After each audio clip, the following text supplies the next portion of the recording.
Kim Tae-hyun was drinking his morning coffee when the alarms started screaming. The commander of the orbital defense station, Seoul's Pride, set down his cup and ran to the command center. What he saw on the screens made him stop breathing for a moment. Massive ships hung in space above Earth. They were bigger than anything humans had ever built. The ships looked like they were made of crystal and light. They pulsed with strange energy that made the sensors go crazy. How many? Kim asked his second-in-command, Lee Byung-ho. 50 ships over major cities. More arriving every minute, Lee replied. His voice was tight with worry. Dr. Park So-jin ran into the command center. She was the station's expert on alien life, though until today, aliens were just theory. The energy readings are off the charts, she said, looking at her tablet. But something feels wrong about this. Before Kim could ask what she meant, every screen in the room changed. A face appeared. It was not human. The being had skin like polished stone and eyes that glowed with inner fire. When it spoke, its voice came from everywhere at once. Children of Earth. The alien said, "We are the Vorthak. We are your creators. We are your gods." Kim felt his jaw tighten. He had never liked people who claimed to be better than others. Gods were even worse. "Long ago we made your species and gave you life," the alien continued. "We left you to grow and learn. Now we have returned to our children. You have strayed from the proper path. You must return to us." The alien's image grew larger on the screen. "I am Supreme Vorthak Xylith. You will worship us as your gods. You will obey our commands. You have 72 hours to surrender your weapons and governments. Those who submit will be blessed. Those who resist will be destroyed." The message ended. The command center was silent except for the hum of computers. "Sir?" Lee asked quietly. Kim looked around the room at his crew. They were scared but ready to fight. These were good people. They deserved better than to bow to aliens who called themselves gods. "Get me Earth Command," Kim ordered, "and send a message to all defense stations. We're not surrendering to anyone." On the main screen, he could see one of the alien ships moving toward a defense satellite. A beam of light shot from the ship. The satellite simply stopped working. No explosion, no fire. It just went dark. "They can disable our weapons without destroying them," Park So-jin observed. "That's very advanced technology." "But it's still technology," Kim said. "Not magic. Not godlike power." Han Minji, the station's chief engineer, was studying the energy readings. "Captain, I'm seeing patterns in their power signatures. This isn't random. It follows rules." Kim nodded. "If it follows rules, we can understand it. If we can understand it, we can fight it." Dr. Yoon Jae-sung, their weapons expert, was running calculations on his computer. "The power levels are incredible, but not impossible. Give me some time and I might figure out how they do it." Agent Cho Woo-bin worked in intelligence. He was already trying to intercept alien communications. "I'm picking up radio signals between their ships. They're using encryption, but it's just very complex math, not magic." Park So-jin was studying video of the alien leader. "Did you notice how he spoke? He really believes what he's saying. This isn't a trick or a lie. He genuinely thinks he's a god." "That might be their weakness," Kim said. "People who think they're perfect don't prepare for problems." On Earth below, the news was showing crowds of people in the streets. Some were praying. Others were running. Many world leaders were already talking about surrender. "Sir, we're getting reports from other defense stations," Lee said. 3 stations have been disabled. No one was hurt, but they can't fight back." Kim studied the alien ships on his screen. They moved slowly, like they had all the time in the world. They acted like nothing could threaten them. "Minji, can you scan their ships without them noticing?" Kim asked. "I can try passive scans, like taking pictures instead of using radar." "Do it." "So-jin, I want you to study everything about their biology and psychology. Jae-sung, work on their technology. Woo-bin, keep listening to their communications. Byung-ho, start planning defenses based on what we learn." Park So-jin was still watching the video of the alien leader. "Captain, I think there's something important here. Look at how he holds himself, the way he speaks. He's not just claiming to be a god, he's desperate for us to believe it." "What do you mean?" "Gods don't need to prove they're gods. They just are.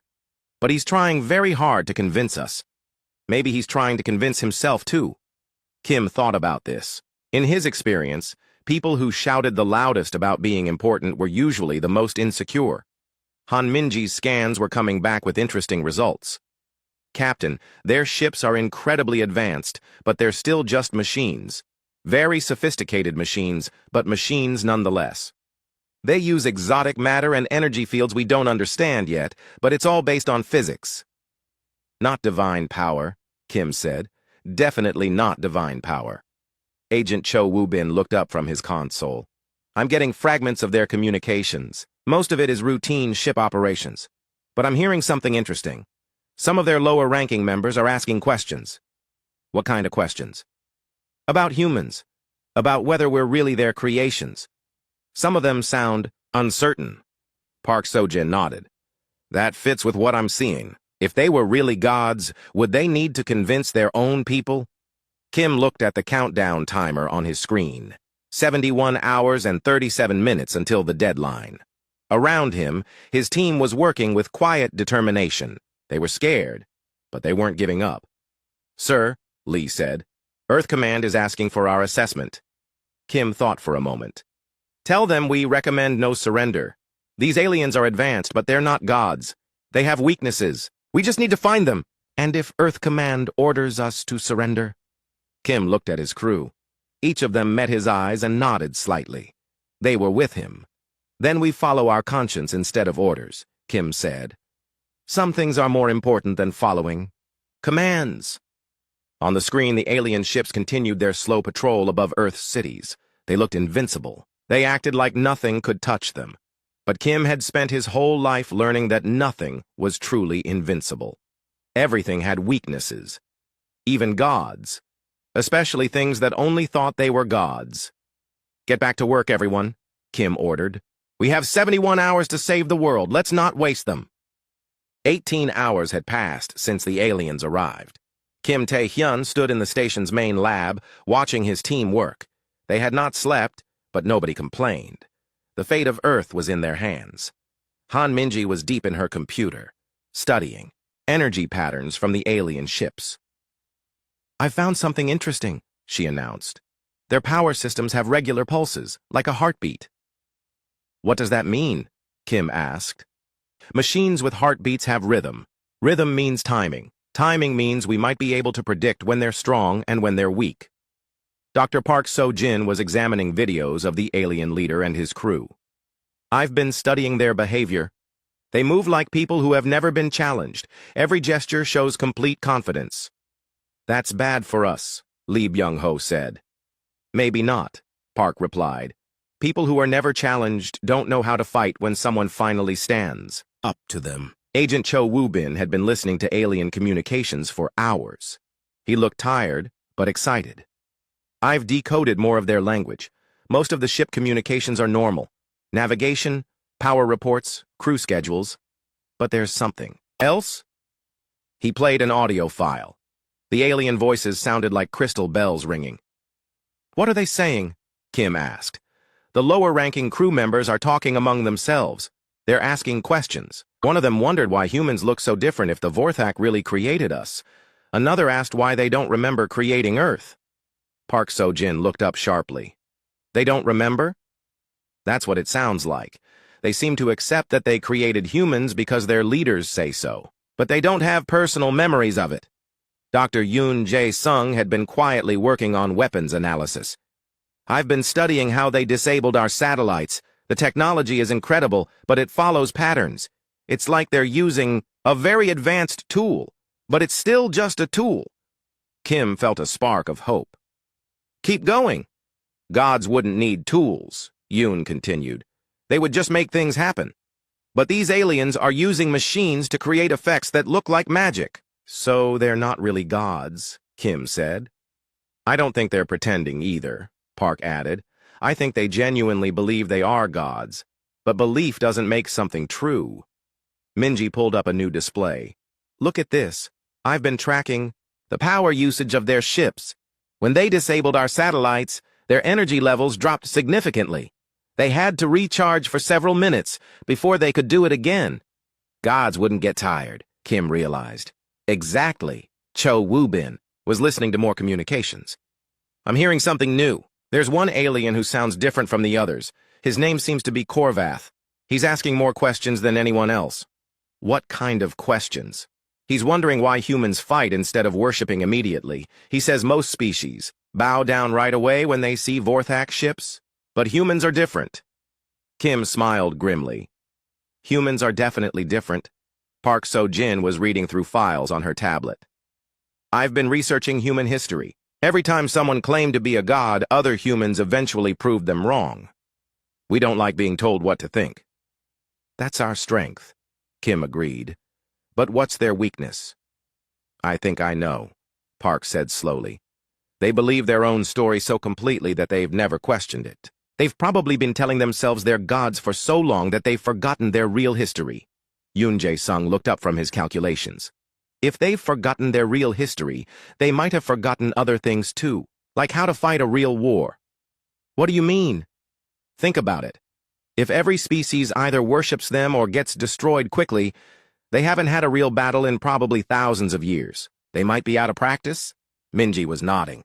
That would explain the power patterns I'm seeing. Their systems are incredibly advanced, but they're not built for sustained combat. They're built to show off. Kim walked to the main window and looked out at the alien ships. They still moved slowly and confidently through space. How long has it been since they fought someone who fought back? He wondered aloud. Cho Woo-bin had more communications data. From what I'm hearing, they expect this to be over quickly. They're already planning what they call integration ceremonies for human survivors. They're planning our surrender party before we've surrendered, Lee observed. Arrogant, Kim said, but maybe useful for us. Park So-jin was studying psychological profiles. Captain, I think we need to consider something important. What if we don't try to fight them physically? What do you mean? What if we fight them psychologically? Challenge their beliefs instead of their ships? Kim thought about this. How? By proving they're not gods. If we can show them evidence that contradicts their divine story, it might shake their confidence. That's dangerous, Lee warned. If we're wrong, we'll just make them angry. They're already planning to rule us, Kim pointed out. How much worse can it get? Yoon Jae-sung was getting excited. This could work. Their whole identity is based on being gods. If we prove they're not, it would be like pulling the foundation out from under a building. Minji was running new calculations. Their power systems show stress patterns when they have to work hard. If we could force them to use maximum power for extended periods, they might overload. But how do we make them work hard? Lee asked. By making them prove they're gods, Park said. Really prove it. Not just with advanced technology, but with actual divine power. Kim was starting to see the plan. We challenge them to do something that technology can't accomplish. Exactly. Gods should be able to create matter from nothing, or know everything about the universe, or exist in multiple places at once.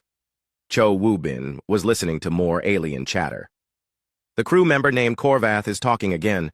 He's saying something interesting. He's wondering why the gods need so many ships if they're all powerful. Good question, Kim said. Gods shouldn't need transportation. I think Korvath might be an ally, Cho continued. He sounds like he's starting to doubt. Kim looked at his team. They were tired, but determined. In 18 hours, they had learned more about the aliens than Earth's leaders seemed to know. Here's what we're going to do, Kim announced. We're going to contact the aliens directly. We're going to ask for a meeting. Sir? Lee looked worried. Think about it. They want us to worship them. If we request an audience, they'll probably agree. Gods like to be praised. And then what? Minji asked.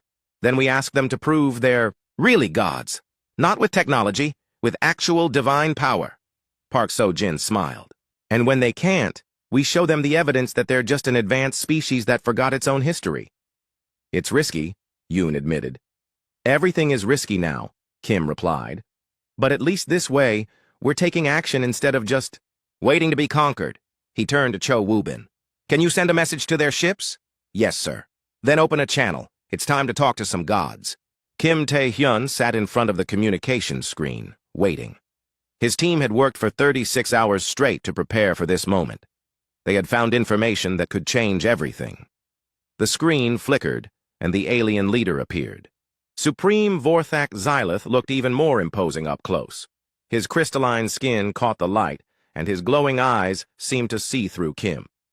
"Human Commander," Xylith said, his voice echoing strangely.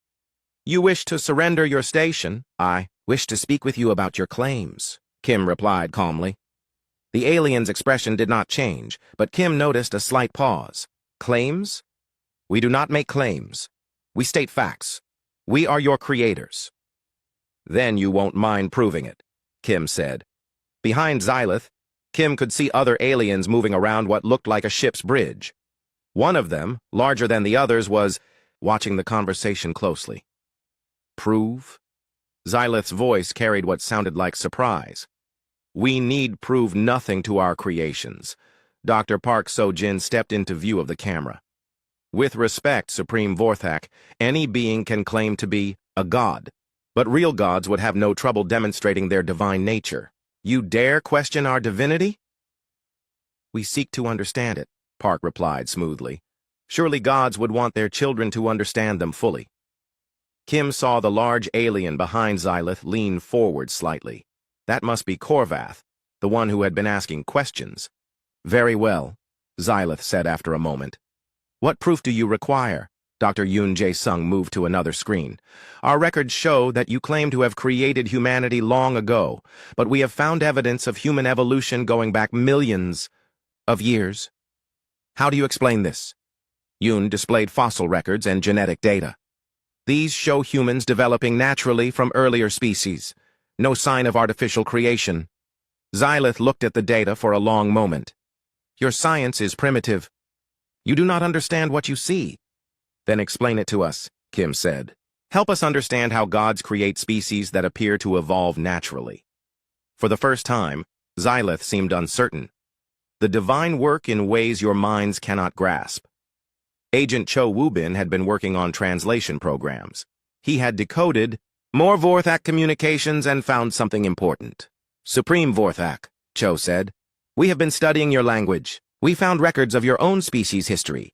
Impossible. You cannot read our sacred texts." "Actually, we can."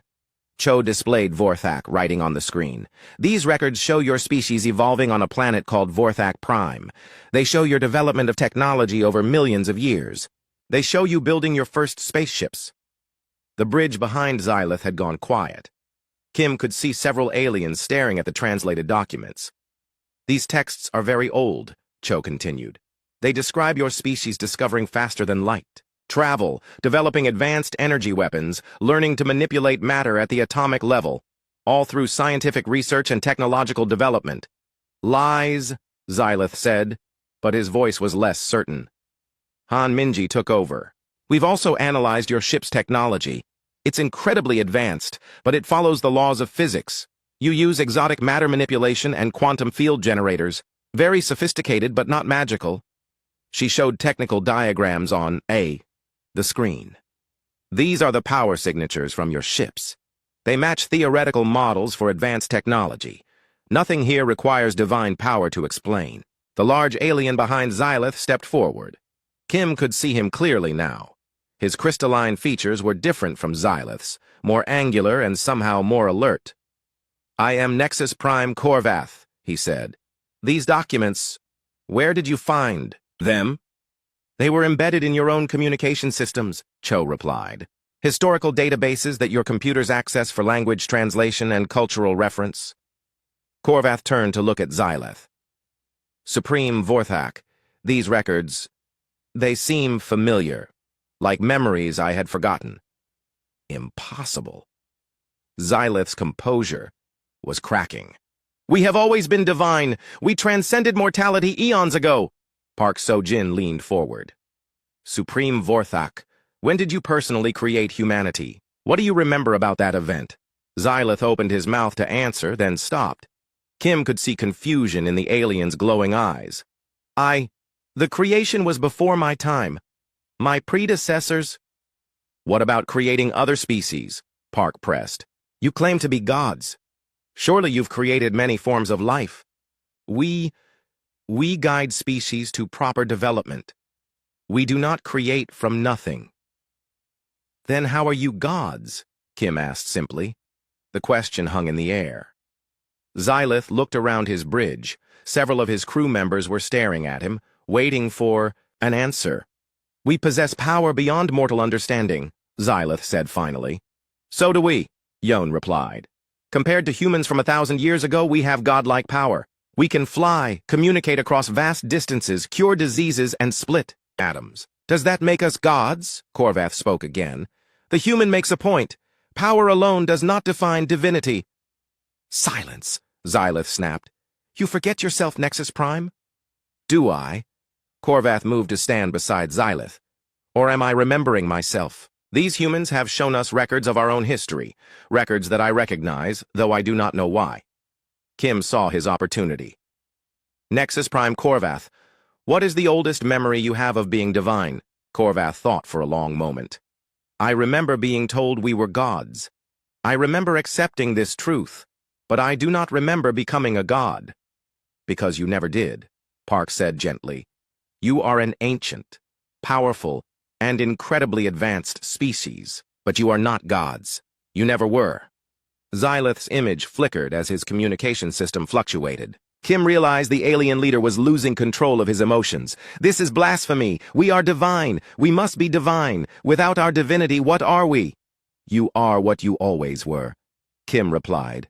A remarkable species that achieved incredible things through intelligence, dedication, and technological advancement. That's actually more impressive than being born divine. Several aliens on the bridge were talking among themselves now. Kim could see doubt spreading through their ranks. You have convinced entire galaxies that you are gods, Park added. You have built a civilization that spans star systems. You have created technology that seems like magic. These are amazing achievements for any mortal species. But we cannot be mortal, Xylith said desperately. If we are mortal, then we can die. If we can die, then we are not perfect. If we are not perfect, then you are like every other species in the universe, Kim finished. Trying to survive, to grow, to understand your place in existence, there's no shame in that. Korvath was studying the historical documents on his own screens. These records, they feel true, like memories returning after a long dream. No. Xylith struck his console, making sparks fly. I will not accept this. We are gods. We must be gods. And if mortals will not worship us willingly, we will force them to. The communication ended abruptly. Kim's team stared at the blank screen. Well, Lee Byung-ho said quietly, I think we made him angry. We did more than that, Park replied. We planted seeds of doubt in his crew. Did you see how many of them were listening? Kim nodded. Especially Korvath. He's starting to remember who they really are. Sir, Minji reported, I'm detecting massive power buildups in the alien fleet. They're preparing for something big. Kim looked at the countdown timer. 24 hours remaining until the original deadline. They're going to attack early, he realized. We shattered their confidence, so now they're going to try to prove their divinity through force. Can we stop them? Lee asked. Kim looked at his team. They had done the impossible. They had made gods doubt themselves. Now, they had to survive the consequences. We're about to find out, Kim said. The Vorthak fleet was in chaos. Through intercepted communications, Kim's team could hear arguments breaking out across multiple ships. Some aliens still believed in their divinity. Others were questioning everything they thought they knew. Power. Signatures are fluctuating across their entire fleet, Han Minji reported. Their formations are breaking apart. On the main screen, Kim watched the massive alien ships spreading out in disorganized patterns. Some moved toward Earth aggressively, others held back uncertain. I'm getting a communication request, Agent Cho Woo-bin announced. It's from Nexus Prime Korvath. Put him through. Korvath appeared on screen. The large alien looked troubled, his crystalline features dim with worry. Human Commander Kim, Korvath said, I must speak with you urgently. I'm listening. Supreme Vorthak Xylith has ordered an immediate attack on your planet, but many of us are questioning this order. The documents you showed us, they have awakened memories we thought were lost. Behind Korvath, Kim could see other aliens gathered around, listening intently. What kind of memories? Dr. Park So-jin asked. Memories of being young, of learning, of struggling to understand the universe. Korvath's voice carried wonder, as if he was remembering childhood after centuries of forgetting. We remember building our first spacecraft. We remember the excitement of discovering new worlds. Those are the memories of a mortal species, Park said gently. A species that earned its achievements through effort and discovery. Yes, Korvath said slowly. But if we are mortal, what happens to everything we have built? What happens to the thousands of species that worship us? Kim leaned forward. They become free to find their own path. Isn't that better than living? A lie? Before Korvath could answer, another voice cut into the communication. It was Xylith, and he sounded furious. Nexus Prime! You will cease this communication immediately. Korvath turned away from the screen to face his leader. Supreme Vorthak, the humans have shown us evidence.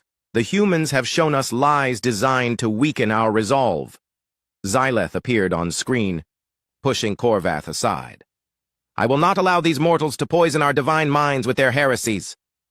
Kim could see other aliens in the background, watching the argument with growing concern. Xylith, Kim said, if you are truly a god, prove it.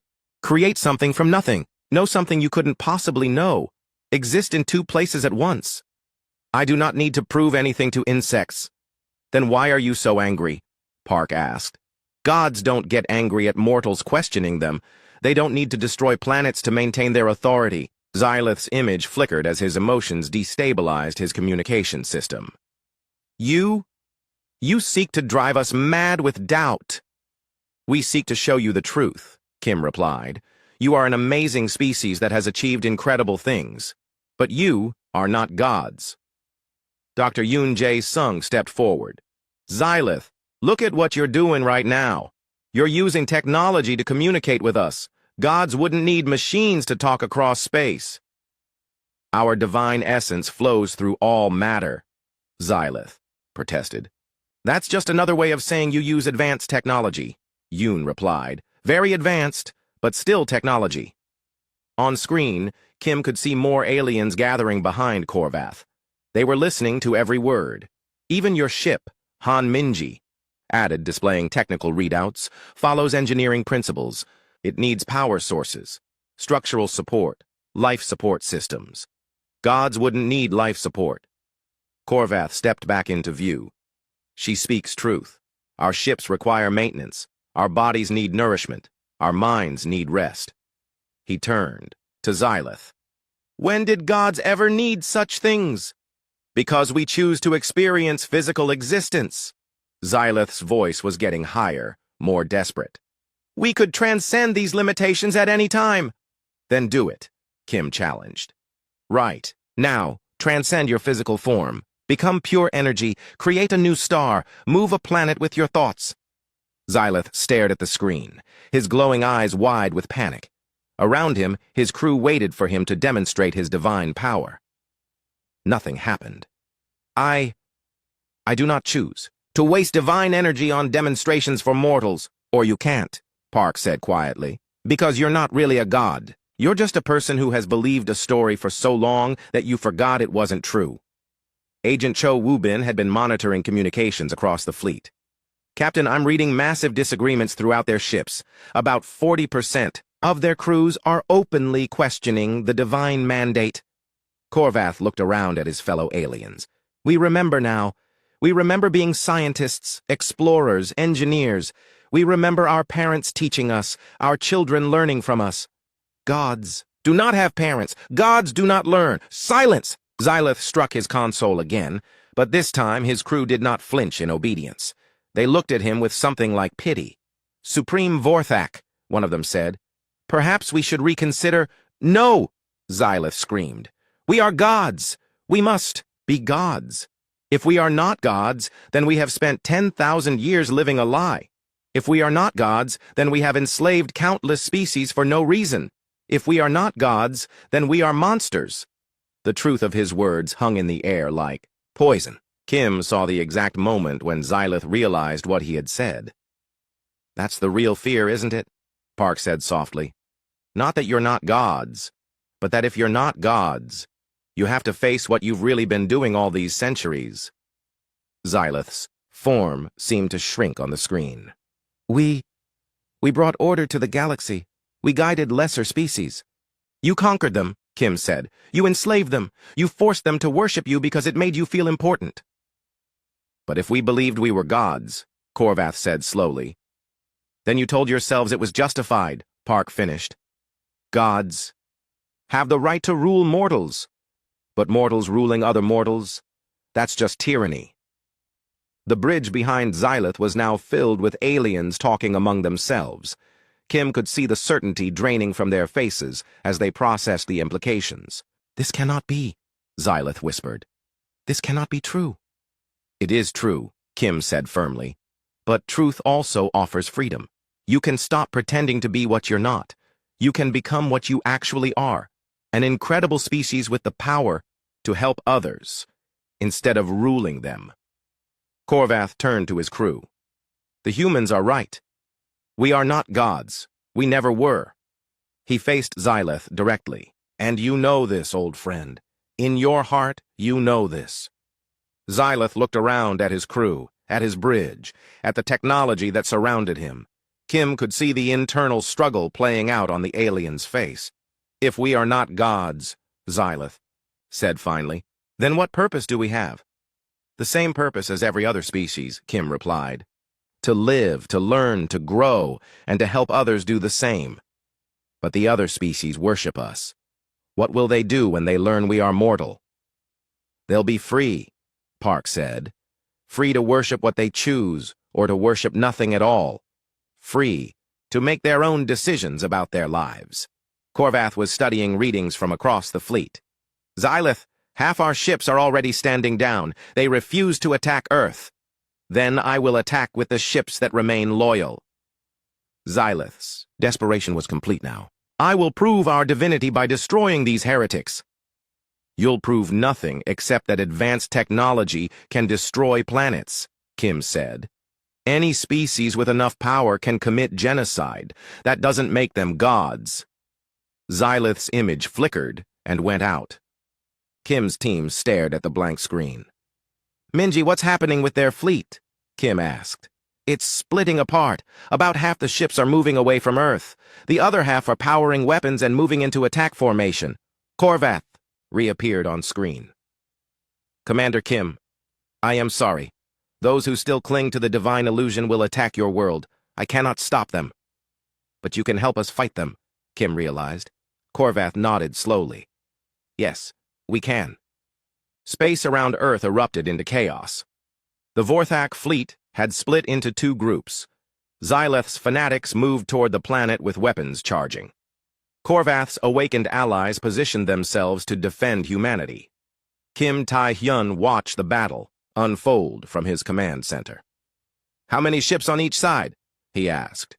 26 ships still following Xylith, Lee Byung-ho reported. 24 have joined Korvath. The odds are almost even. But Xylith's forces still believe they're gods. Dr. Park So-jin observed. That might give them an advantage. Or it might be their weakness, Kim replied.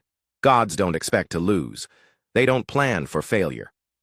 Han Minji was coordinating with Earth's defense forces.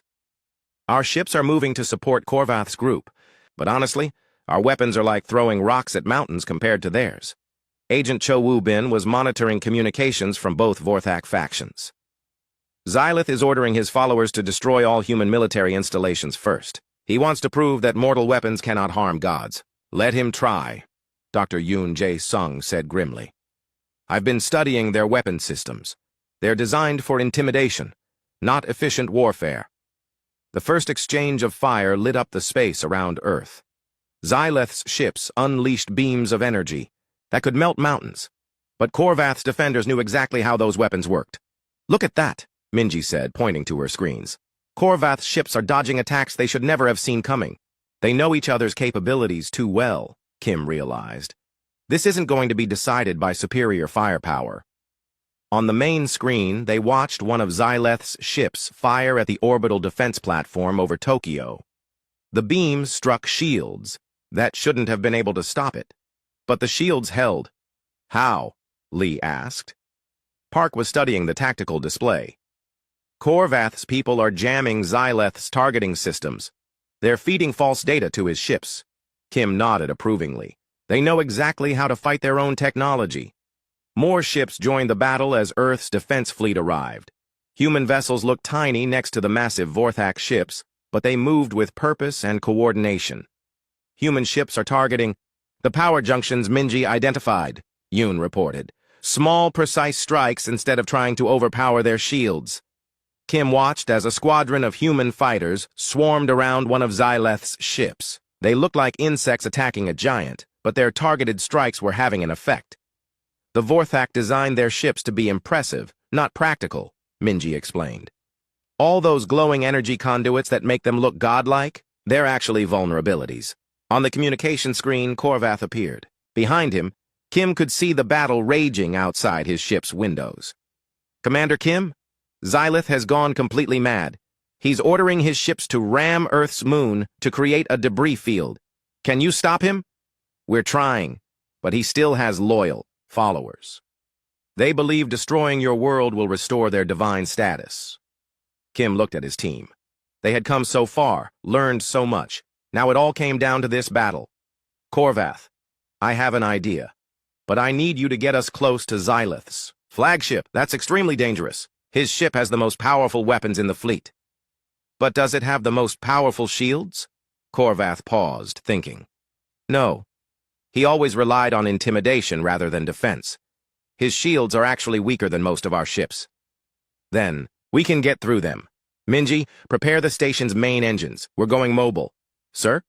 Lee looked shocked. This station wasn't designed for combat maneuvers. It wasn't designed to save the world either, but that's what we're doing. Han Minji was already working at her console. I can give us limited mobility, but we'll only get one shot at whatever you're planning. Kim turned to Yoon. Can you overload our main reactor to create an electromagnetic pulse? Yes, but it would destroy our station and probably kill us. Not if we evacuate to escape pods first. Park suddenly understood. You want to get close enough to Xyleth's ship to fry his systems with an EMP. His shields can stop energy weapons. But can they stop electromagnetic radiation from point-blank range? No, Minji said, checking her calculations. EMP works differently than directed energy. It would overwhelm his electronic systems. Cho was monitoring Xyleth's communications. He's preparing for a final attack on Earth's surface. All his remaining ships are focusing their fire on major cities. Then we don't have time for a perfect plan, Kim decided. Minji, give me everything the engines have. Korvath, we need cover to reach Xyleth's flagship. Understood. We'll clear a path for you. The space station shuddered as its engines, never meant for rapid movement, pushed it out of orbit. Through the windows, Kim could see Korvath's ships engaging Xyleth's forces in desperate combat. Hull stress is approaching critical levels, Lee reported. Hold together just a little longer, Kim muttered. On screen, Xyleth's massive flagship grew larger. It was a thing of crystalline beauty and terrible power. Energy coursed along its hull like liquid light. Xyleth is hailing us, Cho announced. Put him through. The mad alien leader appeared on screen. His once perfect features were twisted with rage and desperation. Mortal insects! You think your pathetic station can threaten a god? We think your pathetic delusions have made you weak, Kim replied. I will vaporize you and your world. I will prove my divinity with your ashes. You'll prove you're just another tyrant with big guns, Park said. Xyleth screamed in fury and cut the communication. Incoming fire, Minji warned. The station's shields flared as Xyleth's weapons struck them. Alarms blared throughout the ship. Shields at 30%, Lee reported. Distance to target? Kim asked. 2 kilometers and closing. That's close enough. All hands abandon ship. Get to the escape pods. His team ran for the evacuation stations. Kim stayed at his post until the last moment, watching Xyleth's ship grow to fill the entire screen.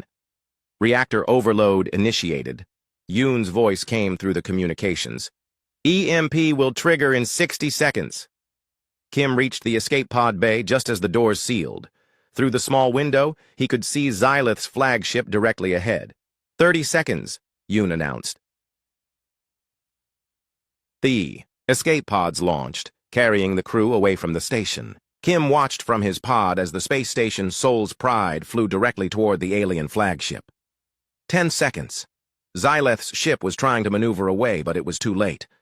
5, 4, 3, 2, 1. The electromagnetic pulse erupted from the station's exploding reactor. Invisible energy washed over Xyleth's flagship in a wave of electronic death.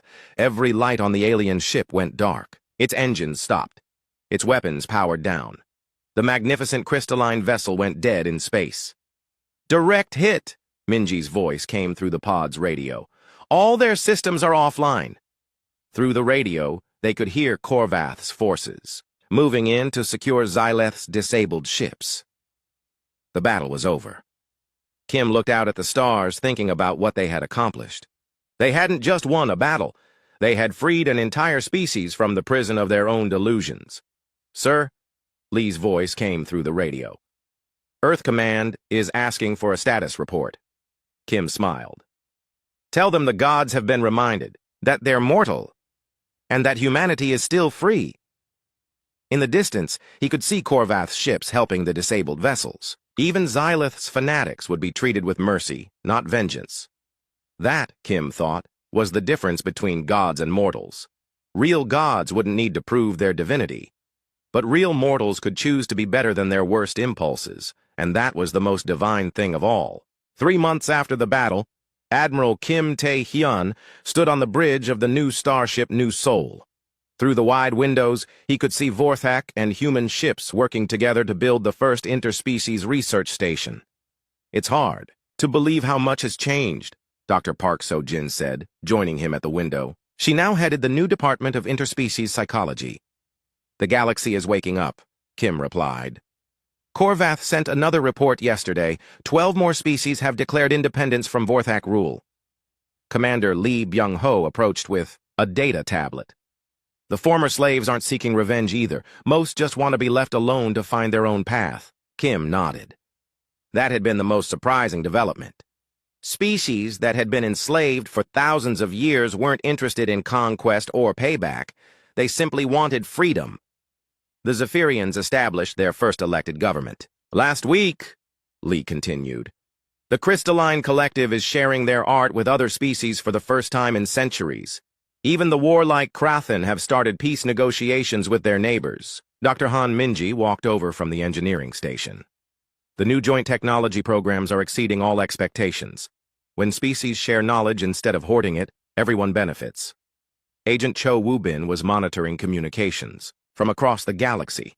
"I'm still intercepting reports of former Vorthak territories declaring independence. The news is spreading faster than we expected." "Fear travels fast," Park observed. "But hope travels even faster." Kim looked at the data displays showing their current mission. They were heading to the Andorian system, where another species was questioning their Vorthak overlords. "Any word from Korvath?" Kim asked. "He's making progress with Xyleth," Park replied. "Psychiatric therapy for someone who believed they were a god for 10,000 years is challenging." Through the ship's communication system, they could hear updates from the research station.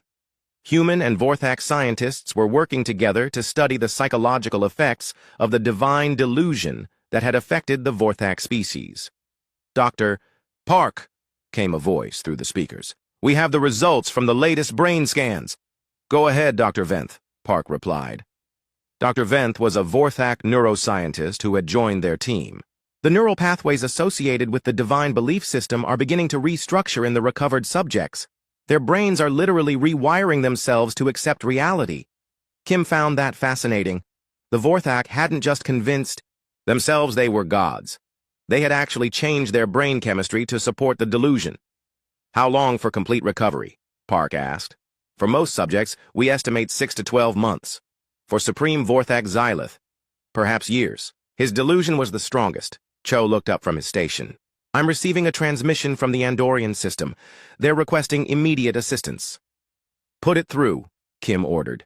The screen showed a being that looked like a cross between a spider and a butterfly. Its wings shimmered with colors that had no names in human language. "I am Speaker Nethys of the Andorian Council," the being said in musical tones. "We have heard that you are the humans who revealed the truth about the Vorthak. We are, Kim replied. How can we help you? Our Vorthak overseers claim that without their divine guidance, our species will destroy itself.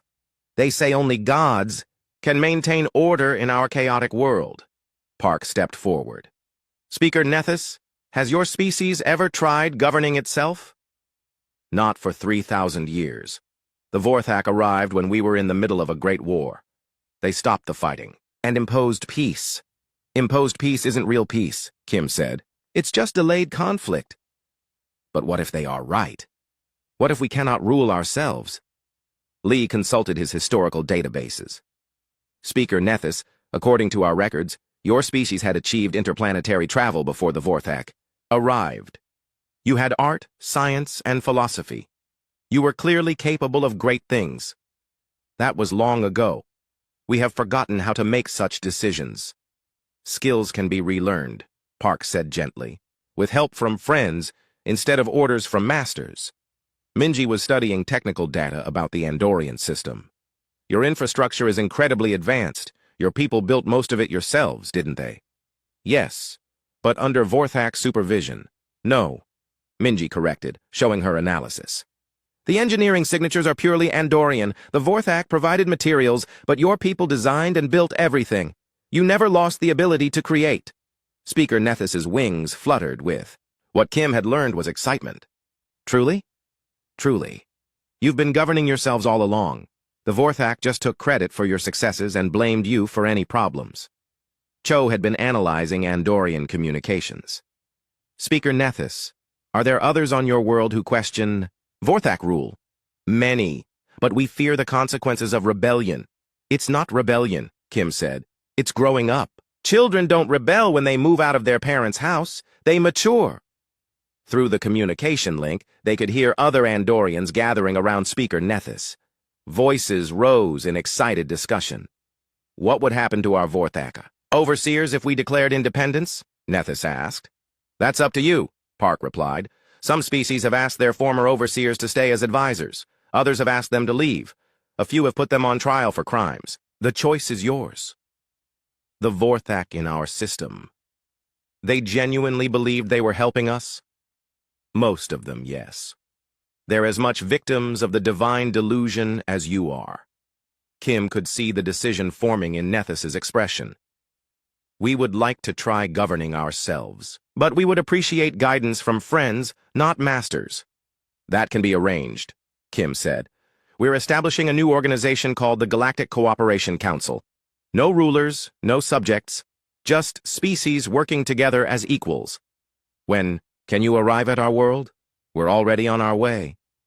After the communication ended, Kim's team prepared for their arrival at Andoria. It would be their 15th liberation mission in 3 months. Sir, Lee said, I've been thinking about something. How did the Vorthak maintain their divine delusion for so long? Park had been studying this question extensively. They isolated themselves from reality. They only interacted with species that worshipped them, or species they quickly destroyed. They never faced real challenges that might have revealed their limitations. Plus, Minji added, they designed their technology to look magical rather than efficient. They prioritized appearance over function. The scariest part, Cho observed, is how easy it was for them to convince themselves. I wonder how many other species in the galaxy are living similar delusions. Kim had wondered the same thing. That's why this work is so important. We're not just freeing species from the Vorthak. We're teaching them to think critically about any claims of absolute authority. Yoon Jae-sung, who had been quietly working on technical reports, looked up. I've been analyzing the psychological profiles of the species we've helped. Do you know what they all have in common? What? Once they stop believing in the Vorthak's divinity, they stop believing in anyone's divinity. They become skeptical of all claims of absolute power.